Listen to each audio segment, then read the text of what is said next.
Hello students, आप सभी को पता है कि क्लास टेंथ हमारी एक फाउंडेशन क्लास होती है जिसको अगर हमने स्ट्रॉन्ग कर लिया, स्टार्टिंग से ही अगर हमने इसको स्ट्रॉन्ग कर लिया और हमारी ग्रिप इन पे बहुत अच्छी रही तो हमारा जो अपकमिंग क्लास 11th और 12th रहता है वो हमारा बेसिकली बहुत स्ट्रॉन्ग हो जाता है, जो बहुत ज़्यादा ज़रूरी है।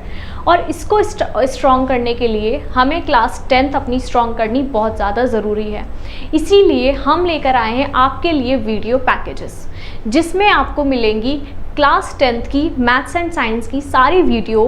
एंड आज मैं आपसे बात करने वाली हूँ उसके ट्रायल के लिए, जो है आपका first chapter life process, class 10th का बायोलॉजी का लाइफ प्रोसेस। अगर आपको ये लाइफ प्रोसेस का वीडियो अच्छा लगता है तो हम आपके लिए लेकर आए हैं मैथ्स एंड साइंस का 350 प्लस वीडियोस का पैकेज, जिसका हम 7 डेज का आपको एक्सेस दे रहे हैं which is free of cost. उसके लिए आपको एक छोटा सा और सिंपल सा स्टेप फॉलो करना है। आपको लिंक दिया हुआ है डिस्क्रिप्शन में, आप उस साइट पे जाएंगे और उस पर जाने के बाद आपको एक छोटा सा स्टेप फॉलो करना है जिसमें आपको एक फॉर्म फिल करना है। इस फॉर्म को फिल करने के लिए आपको सिलेक्ट ऑफर करना है, आपको बूथ पर जाना है, उसके बाद में आप अप्लाई डिस्काउंट करेंगे। आप देखिए यहाँ पे दिख रहा है फ्री 7, आप इस पर क्लिक करेंगे और देखिए कितना हो गया, टोटल अमाउंट इज 0। ऐसे ही आप इसको एक्सेस कर सकते हैं। और अगर आपको इस प्रोसेस को फॉलो करने में कोई भी डिफ़िकल्टी आती है, छोटी मोटी कोई भी, तो आप हमारे इस नंबर पर 9658885888 पर कांटेक्ट कर सकते हैं। चलिए देखते हैं आपका लाइव प्रोसेस का वीडियो।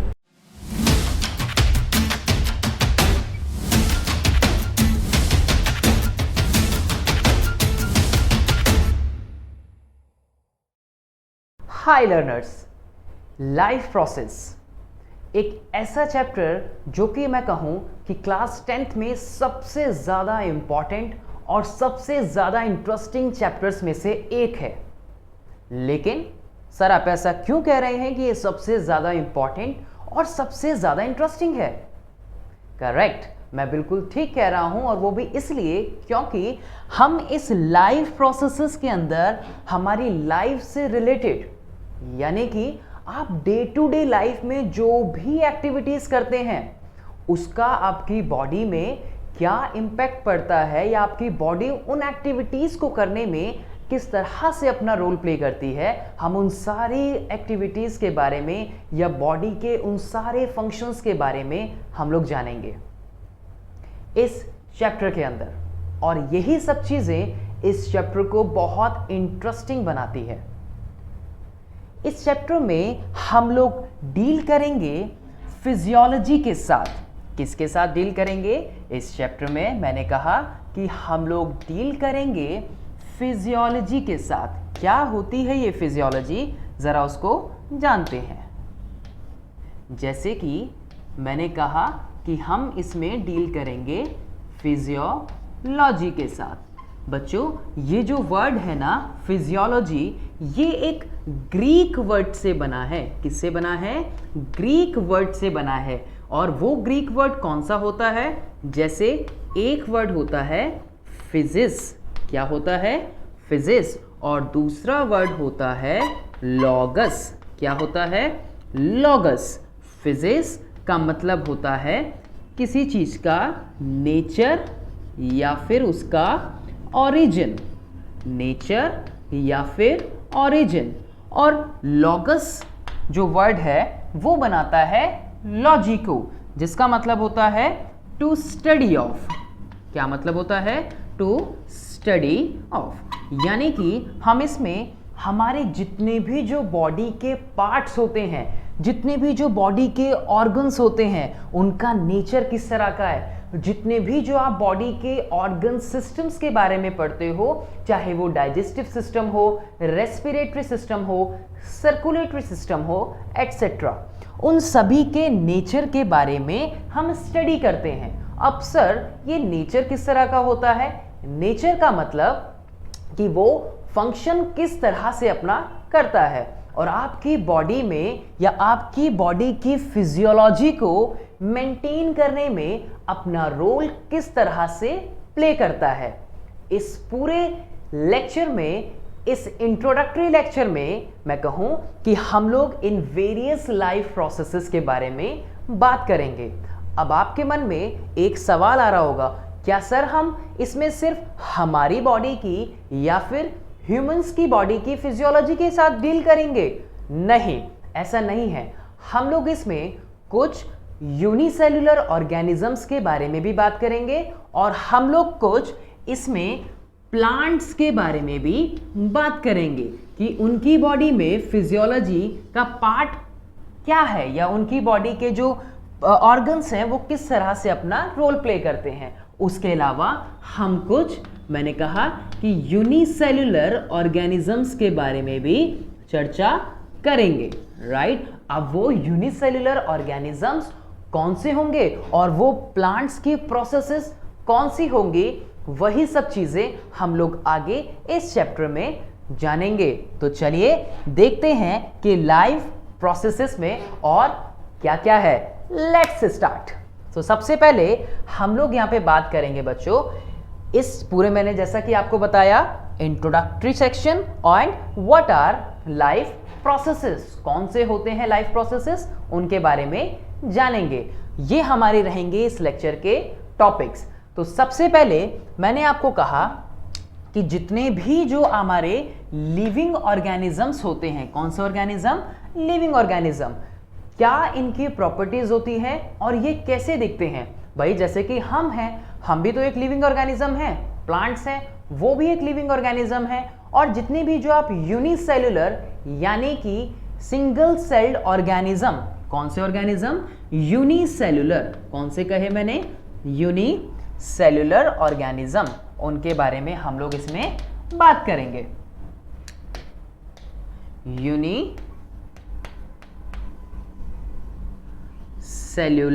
यूनिसेल्युलर मतलब मैंने क्या कहा? मैंने यूनिसेल्युलर ऑर्गेनिजम्स के लिए कहा सिंगल सेल्ड ऑर्गेनिज्म, और बाकी के जो हैं, बाकी के कौन से हुए सर? बाकी के हुए मल्टी सेल्युलर ऑर्गेनिजम्स। बाकी के कौन से हुए?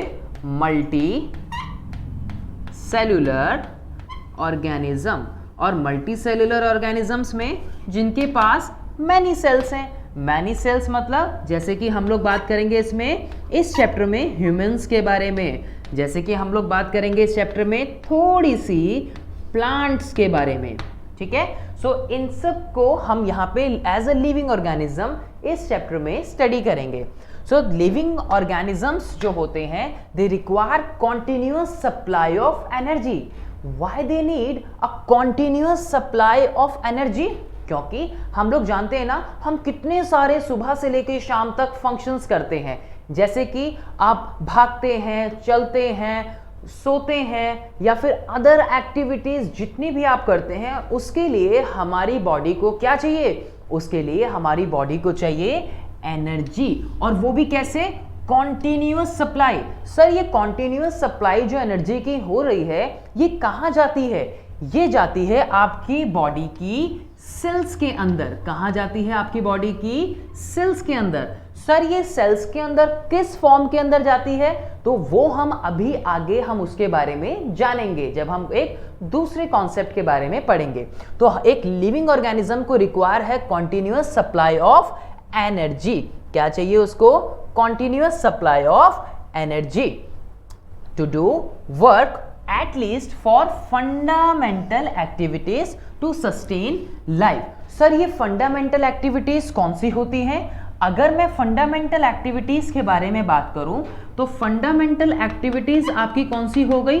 जैसे हम क्या करते हैं, हम humans जो हैं अपने food के लिए one place to another place search करते हैं ना। फूड के लिए हम अपने शेल्टर के लिए one place to another place move करते हैं। यानी कि हमारी जो फंडामेंटल एक्टिविटीज की अगर मैं बात करूं तो भाई लोकोमोशन भी एक फंडामेंटल एक्टिविटीज में आ गया। उसके अलावा जैसे कि बहुत सारी प्रोसेसेस होती हैं, चाहे वो फूड को इनटेक करना हो और उसको डाइजेस्ट करना हो और आगे बाकी की सेल्स तक पहुंचाना हो, ये भी फंडामेंटल लाइफ के प्रोसेसेस के अंदर आता है या फिर फंडामेंटल एक्टिविटीज के अंदर आता है। और जो भी आप फूड खाते हो उसका जो वेस्ट मटेरियल निकलता है उसको भी हमें बॉडी से बाहर निकालना होता है, वो भी एक फंडामेंटल प्रोसेसेस के अंदर आता है, जिनके बारे में अभी हम लोग आगे डील करेंगे, राइट। सो जितने भी जो ऑर्गेनिजम्स होते हैं, all organisms are extracting energy from their surrounding. अब सवाल तो मन में ये आ रहा होगा ना कि सर ये चीज तो समझ आए कि हमें कॉन्टिन्यूस सप्लाई चाहिए एनर्जी की, but from where we get this energy. So भाई कुछ हम जितने भी जो ऑर्गेनिजम्स होते हैं, हम अपने सराउंडिंग से इस एनर्जी को लेते हैं। सर सराउंडिंग से कैसे? क्या हम फैन से एनर्जी ले रहे हैं? क्या हम एसी से एनर्जी ले रहे हैं? सर सराउंडिंग से क्या मतलब है? सराउंडिंग से मतलब आपके बाकी के जो ऑर्गेनिजम्स हैं, कई ऑर्गेनिजम्स ऐसे हैं जो ये फूड बनाने में अपना रोल प्ले करते हैं, करेक्ट। आपके मन में बात आई होगी ऑटोट्रॉफ्स को लेके, यानी कि जो होते हैं आपके ग्रीन प्लांट्स, जिनके बारे में हम अभी आगे डील करेंगे। मैं ऐसे बार बार क्यों कह रहा हूं कि उनके बारे में हम आगे डील करेंगे? बिकॉज मैंने आपको बताया ना कि this is just a introductory session in which we will deal about कि what we are going to discuss in this chapter, correct? Now you got my point, right? तो जैसे कि मैंने कहा कि सराउंडिंग से, तो सर सराउंडिंग से आपने एग्जांपल दिया ग्रीन प्लांट्स का। ग्रीन प्लांट्स में कहां से लेते हैं एनर्जी? ग्रीन प्लांट्स लेते हैं कहां से? From the ultimate source of energy, जिसको हम बोलते हैं सनलाइट। रिमेंबर माय पॉइंट कि सनलाइट कैसी होती है, ध्यान रखिएगा बच्चों, सनलाइट कैसी होती है? सनलाइट जो है एक अल्टीमेट सोर्स ऑफ एनर्जी है। कैसा है? एक अल्टीमेट सोर्स ऑफ एनर्जी है। कैसी सोर्स है ये? एक ultimate source of energy. Okay, ये बात भी समझ आती है। From other chemicals, right. और अदर केमिकल से भी जब हम इसमें फिजियोलॉजी को पढ़ेंगे ना हमारी बॉडी की, तब हम इनके बारे में अच्छे से डील करेंगे। इसकी वजह से कोई भी ऑर्गेनिज्म हो वो अपने बाकी के फंक्शंस को कर पाता है, चाहे वो मैकेनिकल हो, केमिकल हो, ऑस्मोटिक हो, और बाकी के जो भी इलेक्ट्रिकल वर्क है आपकी बॉडी के अंदर जो फंक्शनिंग चल रही है, या एक लिविंग ऑर्गेनिज्म की बॉडी के अंदर जो फंक्शनिंग चल रही है, उनको रेगुलेट कर पाता है, या उनकी बॉडी जो उसको रेगुलेट कर पाती है, जिसको हमने फिजियोलॉजी का नाम दिया, करेक्ट, राइट। सो नहीं तो क्या होगा? नहीं तो हम फिर फंक्शनिंग जो है वो कर ही नहीं पाएंगे। अगर हम एनर्जी नहीं लेंगे तो बॉडी फंक्शन कैसे करेगी? बॉडी फंक्शन नहीं कर पाएगी। तो हम ये एनर्जी कहां से लेते हैं? हम ये एनर्जी लेते हैं अपने सराउंडिंग से, राइट। तो ये बेसिकली हमने इस स्लाइड में हमने एनर्जी को देखा कि हम जो एनर्जी है वो कहां से ले रहे हैं, and why we need a energy, right.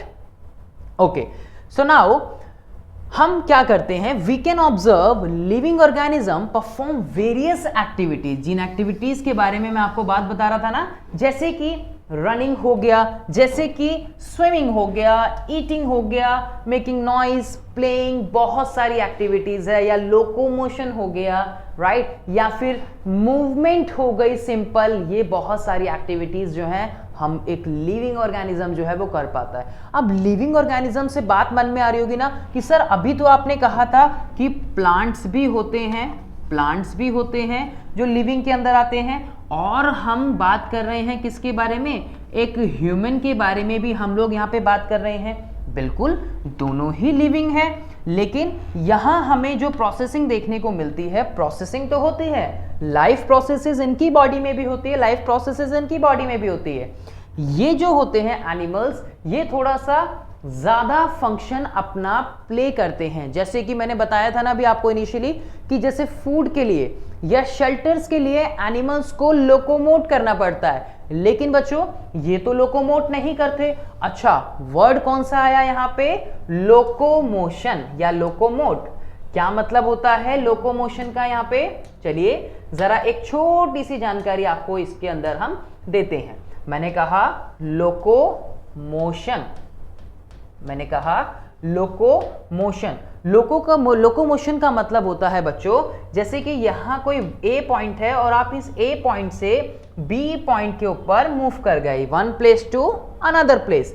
जबकि दूसरा वर्ड मैंने कौन सा बोला? मैंने कहा मूवमेंट। मैंने दूसरा वर्ड कौन सा कहा? मूवमेंट। तो मूवमेंट क्या होता है? जहां पर आपने एक पॉइंट से दूसरे पॉइंट पे मूव नहीं किया। यहां पे तो आपने क्या किया, एक पॉइंट से दूसरे पॉइंट पे मूव किया, तो चेंज इन पोजीशन। जबकि मूवमेंट के अंदर चेंज इन पोजीशन नहीं हुई। मूवमेंट के अंदर चेंज इन पोजीशन यानी कि ये वाली कंडीशन नहीं हुई। जैसे कि ये देखो, दैट इज अ मूवमेंट। ये क्या है? मूवमेंट है। लेकिन जब मैं एक प्लेस से दूसरे प्लेस पे जा रहा हूं तो that is locomotion. Now you get my point. Okay, चलो। तो सर इस पॉइंट का इससे क्या मतलब, ये सवाल मन में आ रहा होगा। दैट मीन्स कि हमें एनर्जी की रिक्वायरमेंट ज्यादा होती है, क्योंकि हमारी बॉडी की जो फिजियोलॉजी है या जो फंक्शनिंग है वो इनके कंपैरिजन में थोड़ी सी डिफर है। हम ज्यादा फंक्शन परफॉर्म करते हैं। We need a lot of amount of energy. Remember my point learners, आगे ये पॉइंट काम आने वाला है। हमें ज्यादा एनर्जी की रिक्वायरमेंट होती है as compare to this living organism. Remember my point, आगे हम लोग इसको डिस्कस करेंगे। ठीक है, सो हम बहुत सारी एक्टिविटीज करते हैं, ये चीज हमने जानी, इसलिए हमें एनर्जी की रिक्वायरमेंट्स भी ज्यादा होती है, right? Even when they are not showing any movement we still know that they are alive. अच्छा, इसका मतलब क्या सर, जब हम जाग रहे हैं, क्या सर जैसे आप पढ़ा रहे हो और जैसे हम लोग पढ़ रहे हैं, क्या सिर्फ इसी टाइम पर हमें एनर्जी की रिक्वायरमेंट होती है, या फिर सिर्फ यही टाइम ऐसा होता है जिसमें लाइफ प्रोसेसिंग होती है या फिर हमारी बॉडी में प्रोसेसिंग होती है? क्या जब हम लोग सो रहे होते हैं या जब हम लोग एक स्टिल ऐसे बैठे हैं, क्या तब भी लाइफ प्रोसेसिंग या लाइफ प्रोसेसेस हमारी बॉडी के अंदर, या फिर जो फिजियोलॉजी है हमारी बॉडी की, क्या वो उस टाइम पर भी एक्टिव है? तो यस माय लर्नर्स, बिल्कुल। जब आप सो रहे हैं या फिर जब आप कोई भी काम नहीं कर रहे, तब भी आपकी बॉडी की जो फिजियोलॉजी है वो अपना काम कर रही है। सर वो कैसे? जैसे कि आप देखते हैं कि आपकी बॉडी के अंदर जो ब्लड है वो कॉन्टिन्यूसली जो सर्कुलेट है वो करता रहता है ना? आपकी बॉडी में जो ब्लड है वो कॉन्टिन्यूसली सर्कुलेट करता रहता है। आप अगर सो रहे हैं तो ब्रीदिंग आप नॉर्मली करते रहते हैं। ब्रीदिंग का मतलब नॉर्मल एक्सचेंज ऑफ गैसेस। जैसे कि हम देखते हैं कि आप CO2 को आउट करते हैं और ऑक्सीजन को इन करते हैं, और ऑक्सीजन को इन करते हैं। एरो अंदर मतलब इन, एरो बाहर मतलब आउट। डाइजेशन, ये बेसिक मेटाबॉलिज्म जो है हमारी बॉडी का चलता रहता है। ये बेसिक प्रोसेसेस जो है वो चलती रहती है। मैं जानता हूं अब आप लोग ये चीज तो समझ गए होंगे कि ब्लड सर्कुलेट करता है, बिल्कुल। ब्रीदिंग होती है जो नॉर्मल एक्सचेंज ऑफ गैसेस है, CO2 out, oxygen in. Digestion की प्रोसेस होती रहती है, जो हम फूड खाते हैं वो सिंपल मॉलिक्यूल्स में टूटता है और उससे एनर्जी मिलती है। कैसे मिलती है? कंप्लीट प्रोसेस को समझेंगे आगे। बेसिक मेटाबॉलिज्म, सर ये कैसा वर्ड है मेटाबॉलिज्म? तो चलिए बात करते हैं मेटाबॉलिज्म के बारे में। बच्चों, जितनी भी जो केमिकल रिएक्शंस आपकी बॉडी में होती हैं, मैंने क्या कहा, मेटाबॉलिज्म के बारे में हम लोग इसमें बात करते हैं। मैंने आपको कहा कि जितनी भी हमारी बॉडी में केमिकल रिएक्शंस होती हैं, क्या होती हैं हमारी बॉडी में? Chemical reactions. केमिकल रिएक्शंस होती हैं। उन केमिकल रिएक्शंस का टोटल कर लो। टोटल कैसे करें सर? क्या ये कोई मैथ्स का सम है? बिल्कुल भी नहीं। टोटल ऐसे करना है कि जो भी आपकी प्रोसेसिंग हो रही है, चाहे वो डाइजेशन से हो या फिर वो रेस्पिरेशन से हो या अदर एक्टिविटीज जो भी चल रही हैं, उन सब का टोटल जो है केमिकल रिएक्शंस का टोटल, वो आपकी बॉडी का मेटाबॉलिज्म होता है, जिनके बारे में आप लोग हायर क्लासेस में स्टडी करेंगे इस मेटाबॉलिज्म के बारे में। अभी के लिए इतना ध्यान रखना है कि the sum total of all the chemical reactions occurring in our body. क्या कहा मैंने? कि द सम टोटल, क्या करना है हमें? The sum total of all the chemical reactions occurring in our body. This is the metabolism and that are still going on. जब आप सो रहे हैं, जब आप चल रहे हैं, मैंने कहा जब आप सो रहे हैं, जब आप चल रहे हैं, जब आप बैठे हैं, हर टाइम आपकी बॉडी में केमिकल रिएक्शन जो है वो चल रही हैं, ठीक है। तो ये चीज आप ध्यान रखिएगा, जिसको हम लोग मेटाबॉलिज्म का नाम देते हैं। अब सपोज मैं एक छोटा सा एग्जांपल यहाँ पे ऐड करूंगा, आपके मन में आ रहा होगा कि सर एक छोटा सा एग्जांपल दे दो मेटाबॉलिज्म का। जैसे कि आप जो लर्नर हैं, आपने फूड खाया होगा कभी भी, सुबह दोपहर शाम कभी भी। क्या बच्चों आपको पता लगा कि वो फूड कब डाइजेस्ट होके, हाँ ये चीज आपको पता लगी कि जब आपने फूड को इनटेक किया और जब वो आपके स्टमक में पहुंचा, क्या स्टमक में पहुंचने के बाद आपको पता लगा कि कब वो आगे प्रोसेसिंग स्टार्ट हुई और कब वो फूड जो था वो आपकी सेल्स तक पहुंच गया? तो जवाब आएगा सर बिल्कुल भी नहीं पता लगा, हमें तो सिर्फ तब पता लगा जब हमारे पेट में चूहे कूदने लगे, दोबारा से भूख लगने लगी, हमें तब पता लगा, है ना? बिल्कुल। तो यानी कि जब वो फूड डाइजेस्ट हो गया, जब वो जो फूड आपने एक कॉम्प्लेक्स और फूड लिया था वो जब सिंपल फूड में पार्टिकल्स में ब्रेक डाउन हो गया था, तो आपको पता ही नहीं लगा कि वो कब हुआ, है ना? यही चीज मैं आपको बताना चाह रहा हूं कि कितनी सारी रिएक्शंस आपकी बॉडी में चलती रहती हैं जिनके बारे में हमें पता नहीं रहता। यही है आपकी बॉडी का मेटाबॉलिज्म, जिसको आप लोग आगे हायर क्लासेस में डील करेंगे। आई होप कि आपको ये चीज जो है अच्छे से समझ आई हो। Okay, so let's move. ये तो सर आपने बात करी हमारी बॉडी के बारे में, क्या प्लांट्स में भी ऐसा हमें देखने को मिलता है? बिल्कुल, हमें ये कंडीशन प्लांट्स में भी देखने को मिलती है, as they are not showing any kind of movement. मैंने अभी आपको कहा था ना कि जो बेचारे प्लांट्स होते हैं वो किसी तरह की मूवमेंट शो नहीं करते। क्या ये सही है? हम ये भी तो कह सकते हैं कि प्लांट जो है वो लोकोमोशन शो नहीं करते, मूवमेंट सर इस तरह से हमें हिलते हुए नहीं दिखते वो, हाँ लेकिन सर जब हवा चलती है तो प्लांट को हमने देखा है कि वो एक तरफ जैसे टिल्ट कर गया या कुछ हो गया, राइट? तो बिल्कुल इस तरह की, जैसे मैंने कि अभी प्रीवियस बताया था ना कि उस तरह से मूवमेंट शो नहीं करते जिस तरह से हम लोग शो करते हैं, या एक एनिमल जो है वो शो करता है, या एक कॉम्प्लेक्स ऑर्गेनिज्म जो है वो शो करता है, या कॉम्प्लेक्स एनिमल शो करता है, ठीक है? ध्यान रखिएगा। So they are not showing any kind of movement, but they are still showing sign of life as they are growing very slowly, and still basic metabolism are also there.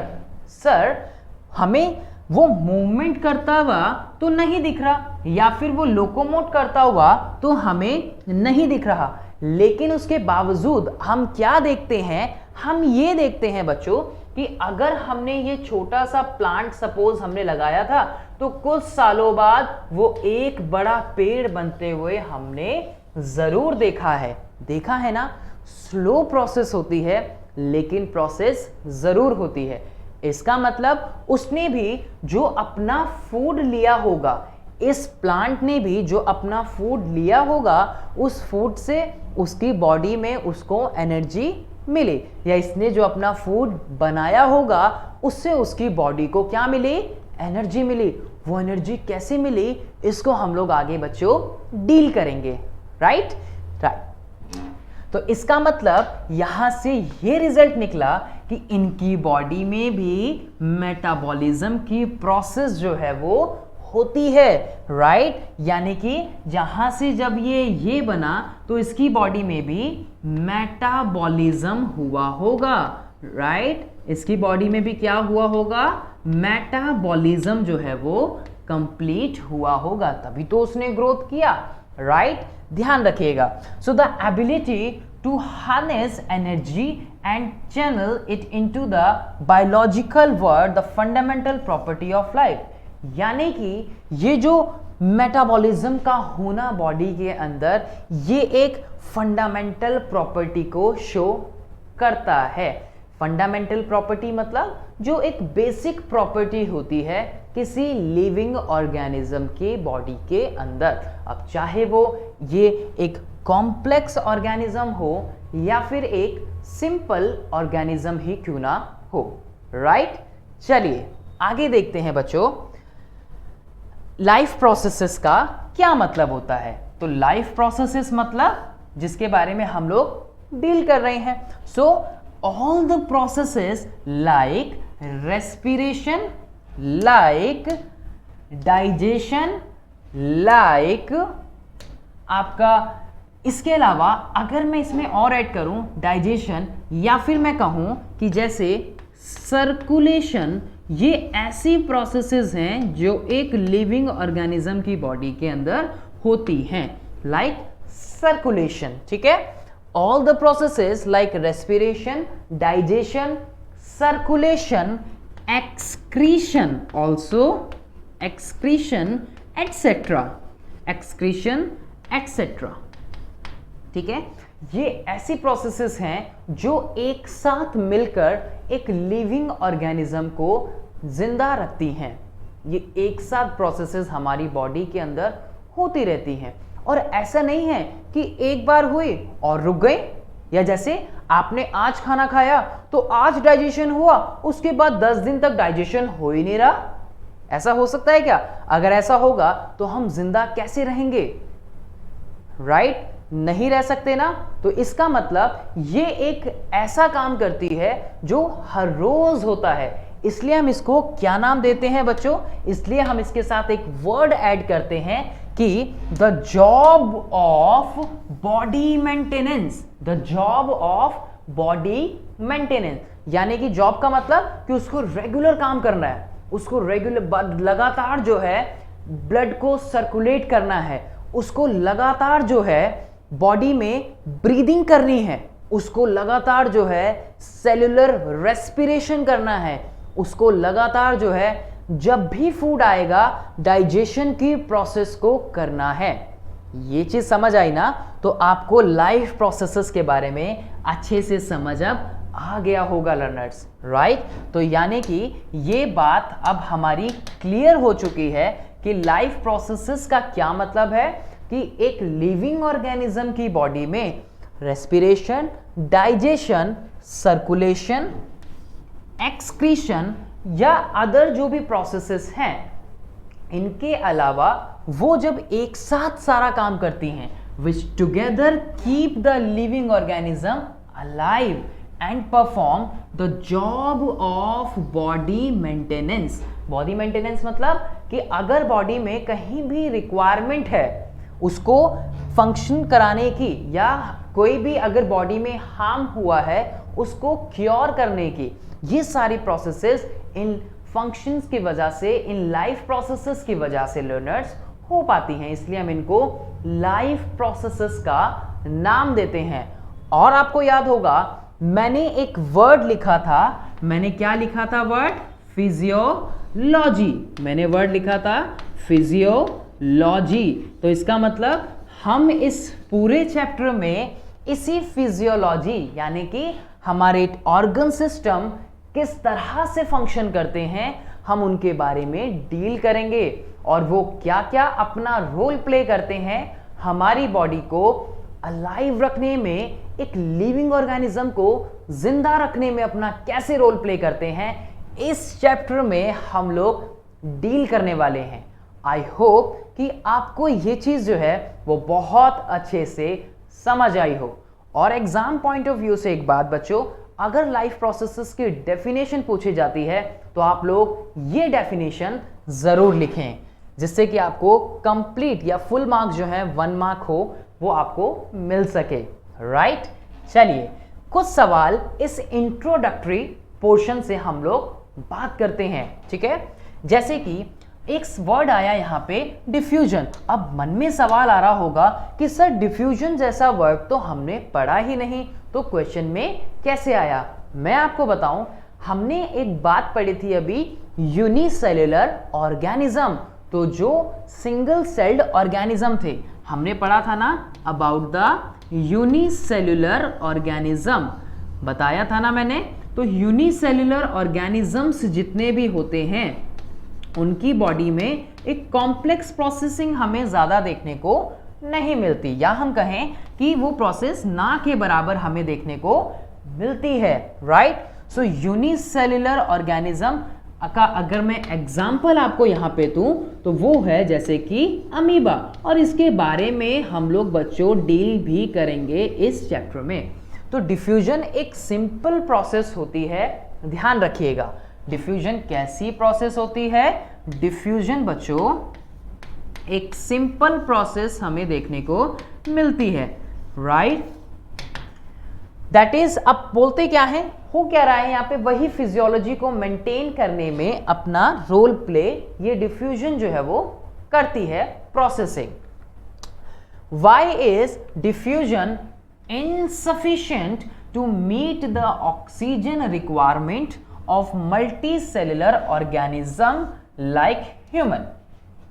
Oxygen की requirement जितनी हमारी body में चाहिए human की, उसके लिए diffusion insufficient क्यों होती है? मैंने कहा ना कि ये चीज हमें यूनिसेल्युलर ऑर्गेनिजम्स में देखने को मिलती है, या अपनी बॉडी में वो इस प्रोसेस के थ्रू वो अपनी बॉडी में ऑक्सीजन की जो इनहेलेशन मैं कह सकता हूं कि, या फिर जो इनटेक करना होता है वो इस प्रोसेस के थ्रू करते हैं।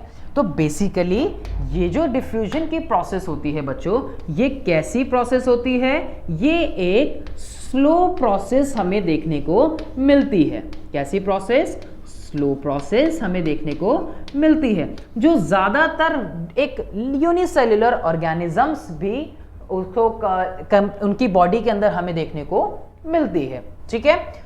तो अगर ये स्लो प्रोसेस है और एक ह्यूमन तो एक कॉम्प्लेक्स ऑर्गेनिज्म है, ये ह्यूमन जो है ये कैसा ऑर्गेनिज्म है? ये एक कॉम्प्लेक्स ऑर्गेनिज्म होता है। कैसा होता है? कॉम्प्लेक्स ऑर्गेनिज्म होता है, ठीक है। ये एक कॉम्प्लेक्स ऑर्गेनिज्म होता है, ये एक स्लो प्रोसेस है। तो इसी वजह से ऑक्सीजन की रिक्वायरमेंट जो होती है बॉडी में ह्यूमन की, वो कैसी रहती है? इनसफिशिएंट रहती है या पर्याप्त नहीं रहती। इसलिए हमारे पास क्या है सर? ऑल्टरनेट ऑप्शन क्या है? वी हैव रेस्पिरेटरी सिस्टम, जो कि इस स्लो प्रोसेस से बहुत ज्यादा आगे है, ठीक है। उसके बारे में हम लोग डील करेंगे। क्यों करेंगे? क्योंकि हम लोग क्या पढ़ रहे हैं? हम लोग फिजियोलॉजी की स्टडी कर रहे हैं, राइट। चलिए, तो इसका आंसर क्या हुआ कि ये एक स्लो प्रोसेस होती है और हम एक कॉम्प्लेक्स ऑर्गेनिजम्स होते हैं, हमें ज्यादा अमाउंट में इसकी डिमांड होती है, जो कि इस डिफ्यूजन की प्रोसेस से पूरी नहीं हो सकती। आई होप कि आपको ये चीज समझ आई हो। चलिए, next question, what criteria do we use to decide whether something is alive? हम कौन सा क्राइटेरिया यूज करें? अभी हमने बच्चों बात की थी ना कि हम अलाइव हैं, तो हम लोग कैसे बताते हैं कि हम लोग अलाइव हैं? भाई हम कैसे करते हैं समथिंग अलाइव? मैंने अभी क्या कहा था कि जैसे कि लोकोमोशन हमें देखने को मिलता है, या फिर हम लोग क्या देखते हैं, हम लोग इसके अलावा हमने बात की थी ना मूवमेंट के बारे में भी हमने इसमें बात की थी, जो कि हमें देखने को मिलती है। तो ये क्राइटेरिया हम बिल्कुल ले सकते हैं कि कोई अलाइव है या फिर नहीं है। अब आपने खुद से कभी चेयर को चलते हुए तो देखा नहीं होगा, या एक वाटर बॉटल चल के जा रही है, इधर से इधर वाटर बॉटल जा रही है, चेयर जा रही है, कभी नहीं देखा होगा ना। हाँ, आपने ये लोकोमोशन एक लिविंग ऑर्गेनिज्म में देखने को मिला होगा, या मूवमेंट जो है एक लिविंग ऑर्गेनिज्म में देखने को मिलती है। अब आप कहेंगे कि सर वो पेड़ तो नहीं करता। भाई पेड़ के लिए हमने ग्रोथ फैक्टर लिया ना, जो हमें उसमें देखने को मिलता है, या मेटाबॉलिक प्रोसेसेस जो होती हैं वो भी हमें उनको हम बता सकते हैं कि वो अलाइव है। बच्चों इसके अलावा और भी चीज़ होती है, जैसे कि हम लोग बोलते हैं ब्रीदिंग। क्या बोलते हैं? ब्रीदिंग भी। तो ये चीज़ भी आप लोग ध्यान रखिएगा।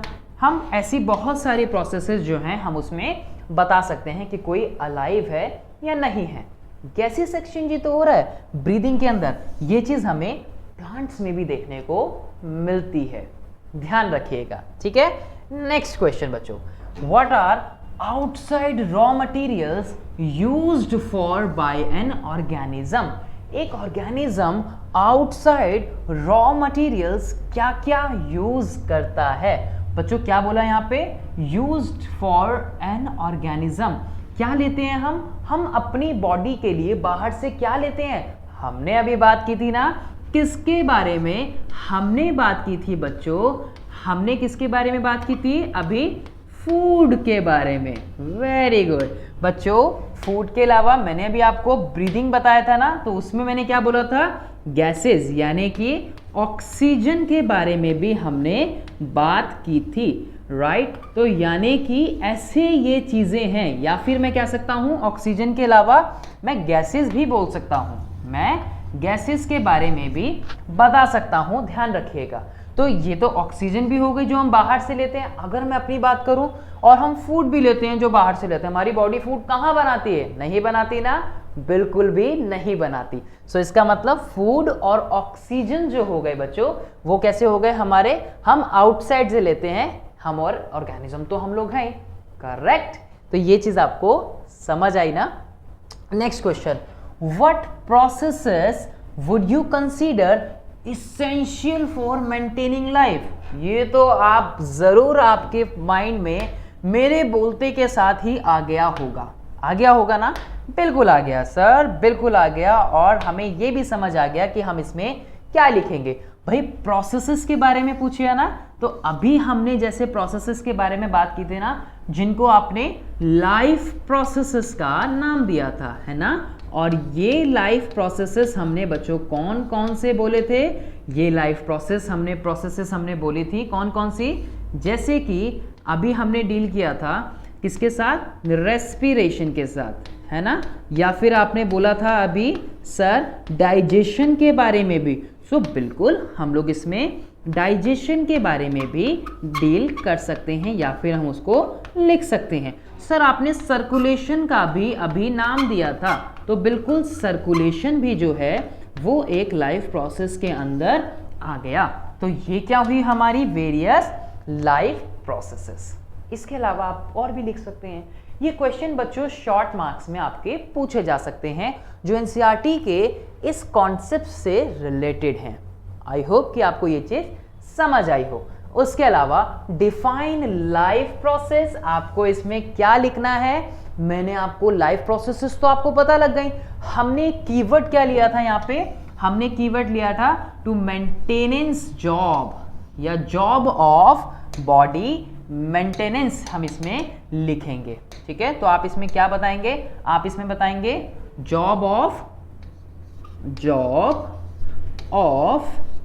Body maintenance.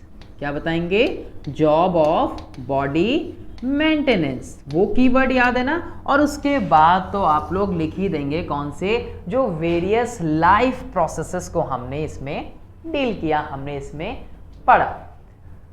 आई होप कि आपको ये चीज़ जो है वो समझ आई हो इस इंट्रोडक्टरी लेसन के अंदर, या इस इंट्रोडक्टरी लेक्चर के अंदर।